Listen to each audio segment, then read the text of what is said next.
Oke, kemudian kita lanjutkan yang metode selanjutnya, yaitu dengan metode pemfaktoran. Nah, seperti yang tadi Ibu bilang, kalian berarti harus menguasai lagi tentang faktorisasi untuk bisa menentukan nilai limit dengan cara metode pemfaktoran ini. Perhatikan di sini metode pemfaktoran digunakan apabila metode atau cara substitusi yang menghasilkan nilai limit tidak bisa terdefinisikan. Nah, maksudnya seperti apa?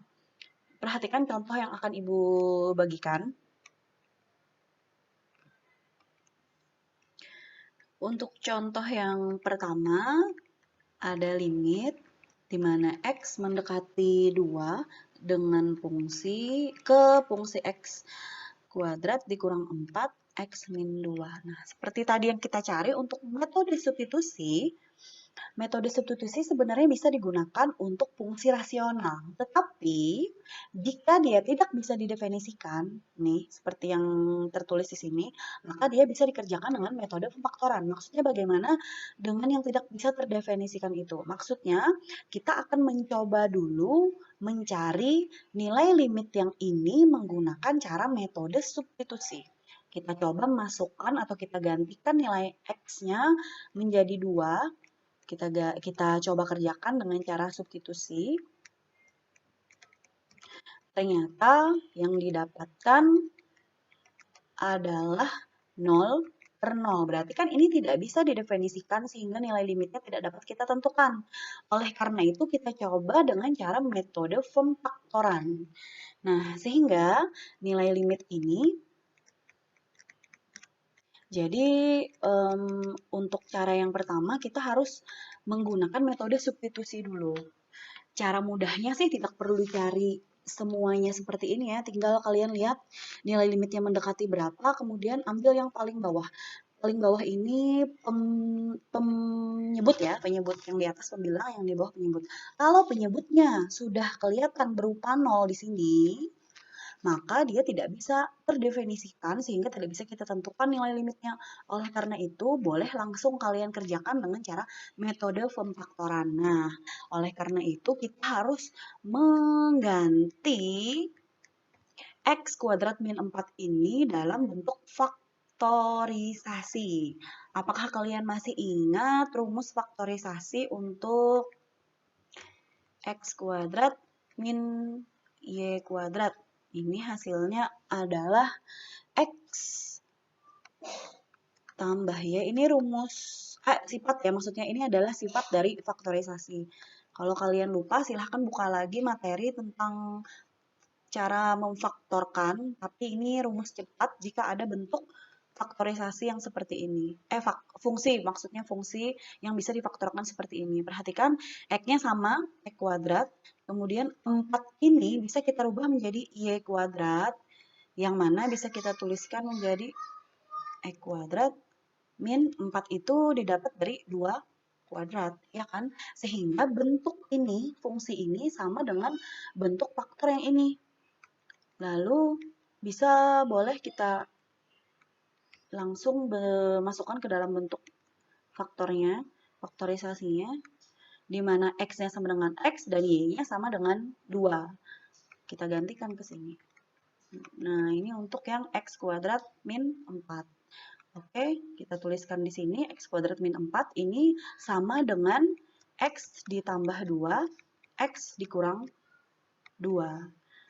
Per ini karena ini karena bukan kuadrat, maka tidak bisa kita sederhanakan dengan cara faktorisasi. Nah, tujuannya jika dengan cara memakai metode pemfaktoran ini, tujuannya adalah menyederhanakan pembilang dan penyebut sehingga bisa kita coret untuk dapat kita lanjutkan dengan cara memakai metode substitusi. Perhatikan di sini. Ini sama kan pembilangnya X-2 ada, penyebutnya juga ada X-2 sehingga bisa kita coret. Kemudian berarti limitnya hanya tersisa limit X min 2, X ditambah 2. Oke, apakah menurut kalian ini sudah sederhana? Oke, benar, ini sudah sederhana sehingga bisa langsung kita kerjakan dengan cara metode substitusi. Artinya langsung kita Artinya bisa langsung kita gantikan saja X-nya menjadi 2. 2 ditambah 2 sama dengan 4. Sehingga nilai limit ini, nilai limit fungsi X kuadrat min 4 per X min 2 dengan X mendekati 2 hasilnya adalah 4. Oke, bagaimana? Ibu akan berikan contoh selanjutnya untuk yang dengan cara metode pemfaktoran, tolong diperhatikan. Oke, kita akan mulai lagi untuk contoh 2, masih dengan metode memfaktorkan. Kalian perhatikan contoh yang akan Ibu tuliskan di bawah ini. Perhatikan di sini ada limit lagi. Limit dengan limit X mendekati 2 ke fungsi X kuadrat plus 2X min 8 per X kuadrat min X min 2. Nah, perhatikan di sini. Jika bentuk fungsinya ini berbentuk pecahan, berarti ini bisa kita katakan bahwa fungsinya itu adalah rasional. Yang pembilang bentuknya adalah karena berpangkat berarti kuadrat, yang di bawah juga karena berpangkat 2 berarti dia berbentuk fungsi kuadrat.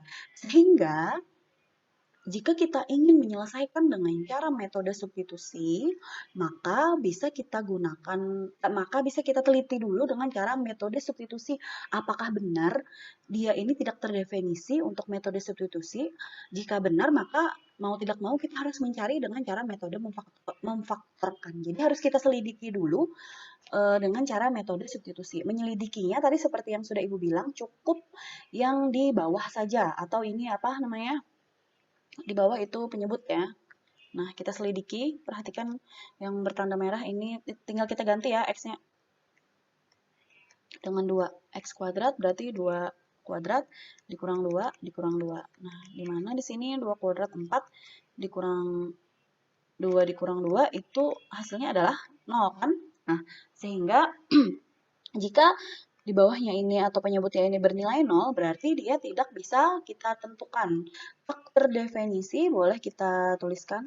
Tak terdefinisi untuk nilai limitnya dengan cara metode substitusi. Sehingga harus kita tentukan dengan cara memfaktorkan untuk mencari nilai limitnya. Oke, langsung saja kita faktorkan satu-satu. Kita menyederhanakan bentuk, kita tulis lagi ya. Plus 2X min 8 per X kuadrat min X min 2. Nah, ini harus kita faktorkan. Oke, sebelum kalian menonton ini, jika kalian masih bingung dengan cara faktorisasi, silahkan tonton dulu video yang sudah Ibu bagikan. Ibu telah membagikan video link dari YouTube yang telah Ibu cari untuk membantu kalian mengingat kembali tentang materi faktorisasi ini. Nah, ini bisa dikerjakan dengan dua cara ya untuk mengganti fungsi kuadrat ini dengan cara faktorisasi. Yang pertama, cara memakai rumus ABC, itu berarti kalian harus hafal rumusnya, di mana rumus ABC itu adalah X12, rumusnya min B plus min akar B kuadrat min 4AC per 2A. Mungkin ada yang masih ingat, mungkin ini berarti memakai rumus ABC atau dengan cara langsung yang faktor. Bisa X ditambah A1, X ditambah A2. Nah, ini A1 dan A2 ini tergantung daripada koefisien dan konstanta pada fungsinya ini sendiri. Oke, untuk lebih jelasnya tadi seperti yang sudah Ibu bilang, silahkan kalian tonton video tentang faktorisasi dulu sebelum kalian memahami lebih dalam tentang cara metode memfaktorkan ini untuk mencari nilai limitnya. Oke, kita lanjutkan. Di sini Ibu tuliskan lagi soalnya.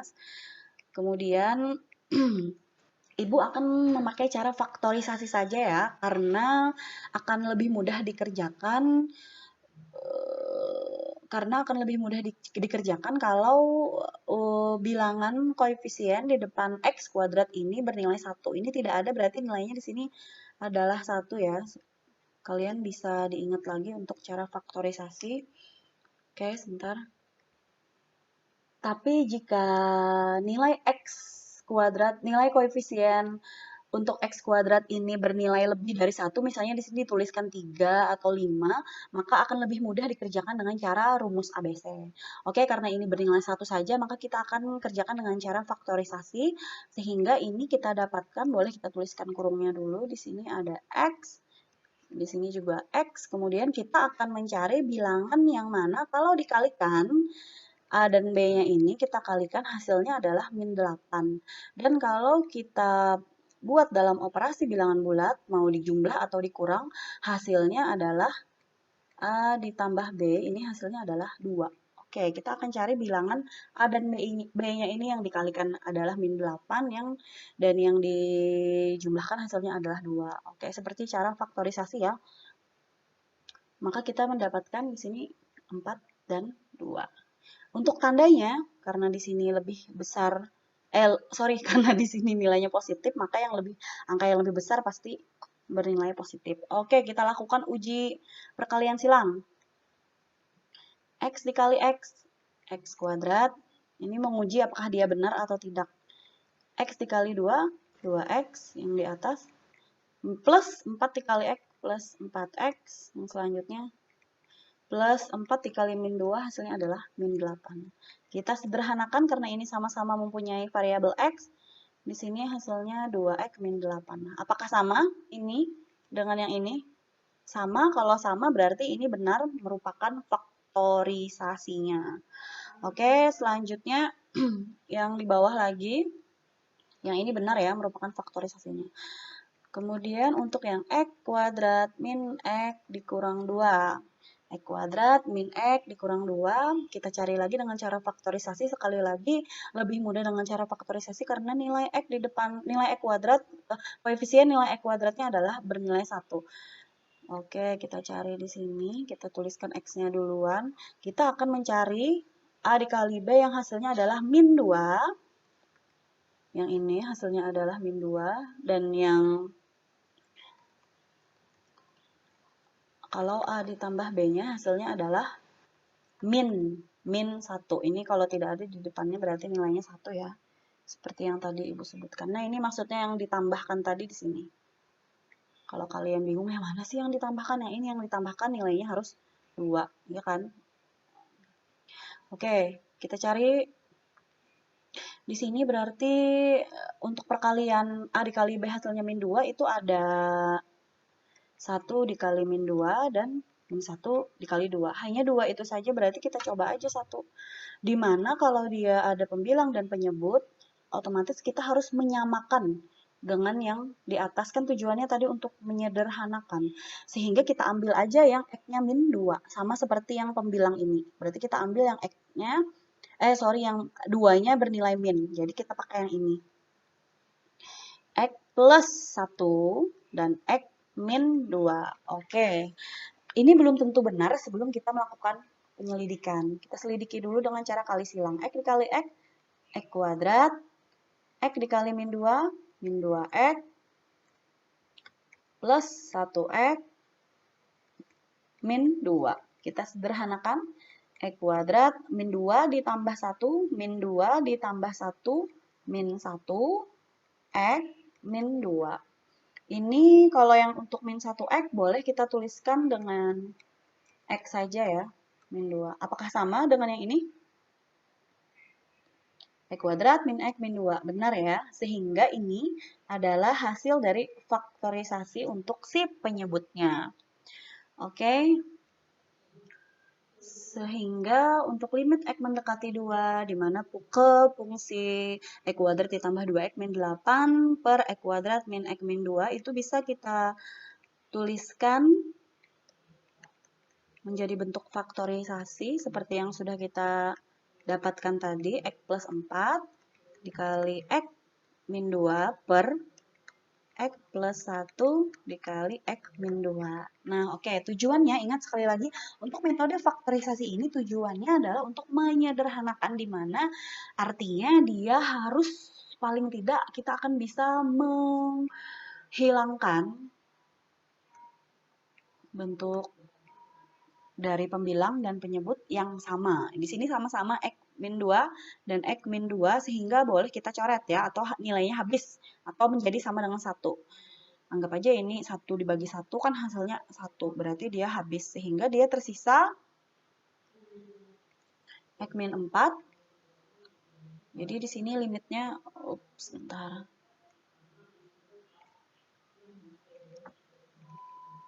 Limit X mendekati 2-nya tersisa X ditambah 4 per X ditambah 1. Nah, jika sudah sederhana bentuknya seperti ini, maka bisa langsung kita tentukan dengan cara metode substitusi ya.